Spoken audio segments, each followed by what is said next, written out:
Selamat malam Sobat Investor, berjumpa lagi dengan saya M. Faizal, redaktur pelaksana idxchannel.com di program Top 5 IDX Channel yang mengulas berita-berita terpopuler yang tersaji di IDX Channel. Pasar modal Indonesia terus menunjukkan dinamika yang intens pada pekan kedua Januari 2026.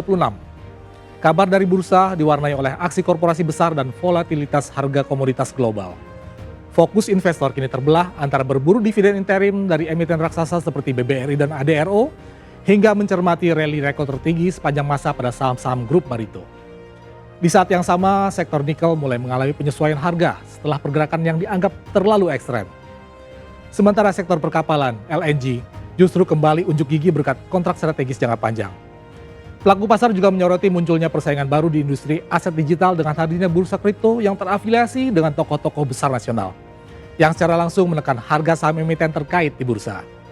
Kami sudah merangkum berita-berita terpopuler tersebut untuk Anda, Sobat Investor. Berikut Top 5 IDX Channel. Berita pertama, deretan saham yang membagikan dividen Januari 2026, ada yang belum come date. Januari 2026 menjadi bulan meriah bagi pemburu dividen dengan belasan emiten yang melakukan pembayaran. Beberapa raksasa perbankan dan komoditas seperti BBRI membagikan Rp137 per saham, ADRO sebesar Rp145,14 per saham, dan BMRI senilai Rp100 per saham. Selain itu, emiten BSSR dan KKGI juga turut serta dengan pembagian masing-masing sebesar Rp127,41 dan Rp17 per saham pada pertengahan bulan ini. Terdapat juga 4 emiten yang masih memiliki jadwal come date pada Januari ini, sehingga investor masih berpeluang mendapatkan hak dividen. RDTX membagikan dividen interim Rp200 dengan come date 8 Januari. Diikuti oleh Raja milik Happy Hapsoro sebesar Rp50 pada tanggal yang sama. Selain itu, CDIA milik Prajogo Pangestu akan come date pada 9 Januari senilai Rp1,13 dan PNGO sebesar Rp90 pada 14 Januari 2026. Total nilai dividen yang ditebar cukup fantastis. CDIA mengalokasikan Rp167,67 miliar dan Raja sebesar Rp105,67 miliar. Pembagian ini rata-rata diambil dari laba bersih tahun buku 2025 atau dividen interim kuartal ketiga 2025. Investor disarankan memperhatikan jadwal recording dan payment date agar proses penerimaan dana bagi hasil tersebut berjalan sesuai dengan rencana investasi mereka. Berita kedua, saham nikel terkoreksi usai rally. Analis soroti 4 emiten ini. Saham emiten tambang nikel mengalami aksi ambil untung atau profit taking pada 8 Januari 2026 setelah mencatatkan kenaikan ekstrem. NIKL anjlok 6,25% ke Rp420, disusul DKFT yang turun 6,06% ke Rp930, serta NCKL dan NICL yang masing-masing merosot di atas 3%. Meski terkoreksi harian, secara mingguan saham NIKL masih tercatat melesat sebesar 22,54% di tengah volatilitas pasar. Pengamat bursa Michael Yeo menilai koreksi ini wajar karena pergerakan harga sebelumnya sudah terlalu ekstrem. Namun ia melihat adanya sinyal positif dari aliran dana asing. Harga nikel LME sendiri bertahan di kisaran $17.900 AS per ton, masih naik 7% sepanjang pekan ini dan mendekati level tertinggi dalam 19 bulan terakhir. Sentimen utama tetap bertaut pada rencana pengurangan produksi Indonesia guna menyembuhkan suplai global. Prospek sektor nikel dinilai tetap menarik jika kebijakan pengetatan kuota RKAB diimplementasikan secara konsisten oleh Kementerian SDM. Saham-saham unggulan seperti Inco, MBMA, NCKL, dan MDKA masih layak dicermati investor karena fundamental yang solid dan potensi perbaikan harga jual rata-rata atau ASP. Harga logam dunia juga terdorong oleh aksi beli dari Cina serta meningkatnya kekhawatiran geopolitik global. Berita ketiga, saham koin jatuh 3 hari di tengah munculnya ICEX yang terafiliasi Haji Isam. Saham PT Indo Crypto Coin semesta Tbk atau Coin merosot 5,38% ke level Rp3.340 pada 8 Januari 2026. Peristiwa ini melanjutkan penurunan tajam setelah sebelumnya anjlok 11,31%. Sentimen negatif dipicu oleh kabar kehadiran bursa kripto pesaing, International Crypto Exchange atau ICEX yang terafiliasi dengan pengusaha asal Kalimantan, Haji Isam. ICEX telah mendapatkan izin OJK melalui keputusan nomor Cap 28-D07-2025. Kehadiran ICEX yang dipimpin oleh Xu Kai Peng atau ex-CEO Toko Crypto menjadi tantangan besar bagi dominasi koin yang dimiliki oleh Hasim Jojo Hadikusumo. ICEX akan berfokus pada layanan institusional B2B, tokenisasi real world asset atau RWA, dan stablecoin nasional.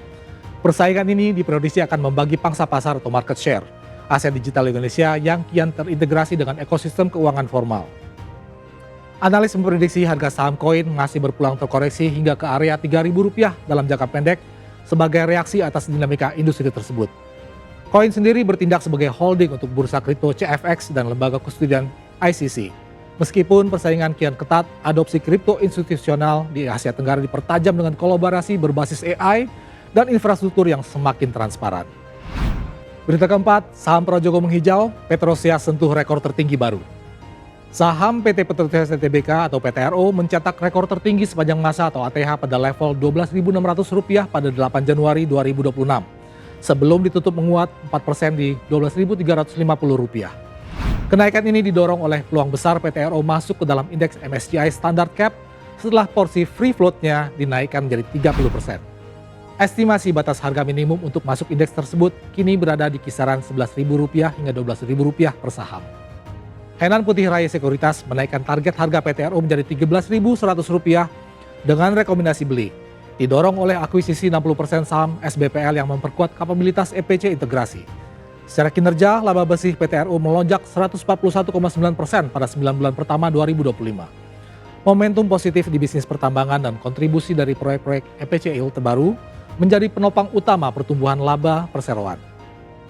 Saham-saham grup Barito lainnya milik Prajogo Pangestu juga turut menghijau, seperti BRPT yang naik 4,26% dan cuan sebesar 3,37%. Disiplin manajemen dalam menjaga struktur permodalan dan ekspansi regional ke luar Indonesia memberikan kepercayaan diri bagi investor. Meski demikian, risiko perlambatan integrasi SBPL tetap menjadi perhatian analis dalam memantau kinerja jangka pendek perseroan. Berita 5, saham perkapalan GTSI, Bull CS unjuk gigi lagi. Emiten perkapalan kembali melanjutkan rally pada 8 Januari 2026. Pada hari itu, GTSI memimpin dengan lonjakan 18,81% ke Rp480. Secara mingguan, GTSI telah melejit 64,38%. Diikuti oleh Bull yang naik 14,29% ke Rp600. Penguatan ini merupakan refleksi dari tingginya permintaan logistik energi, terutama LNG lintas negara yang membutuhkan kapal khusus dengan kontrak jangka panjang 15 hingga 20 tahun. Bull optimistis menatap 2026 dengan strategi 4 pilar bisnis dan rencana peningkatan armada hingga 50% melalui opsi rights issue atau obligasi. Sementara itu, GTSI berfokus pada pengembangan mini LNG plant senilai $20 juta AS dan konversi FSRU dengan estimasi investasi $120 juta AS. Utilisasi kapal Bull tetap tinggi di kisaran 90 hingga 95%, didukung oleh dinamika geopolitik yang mengubah jalur perdagangan energi global. Emiten perkapalan lain seperti LEAD juga melakukan aksi strategis dengan menjual 2 unit kapal senilai $8,35 juta AS untuk pengeluaran utang. Di sisi lain, SMDR mencatatkan peningkatan signifikan pada Baltic Dry Index sebagai indikator tarif angkutan laut global. Kombinasi antara restrukturisasi keuangan dan lonjakan permintaan energi nasional dari PLN serta PGN menjadikan sektor ini sebagai primadona baru di bursa. Demikian Top 5 IDX Channel edisi kali ini. Saya M. Faizal pamit undur diri. Harap diingat bahwa segala keputusan pembelian maupun penjualan saham sepenuhnya berada di tangan Anda sobat investor. Pantau terus berita ekonomi, bisnis, dan pasar modal hanya di IDX Channel TV, idxchannel.com, dan media sosial IDX Channel. Sampai jumpa.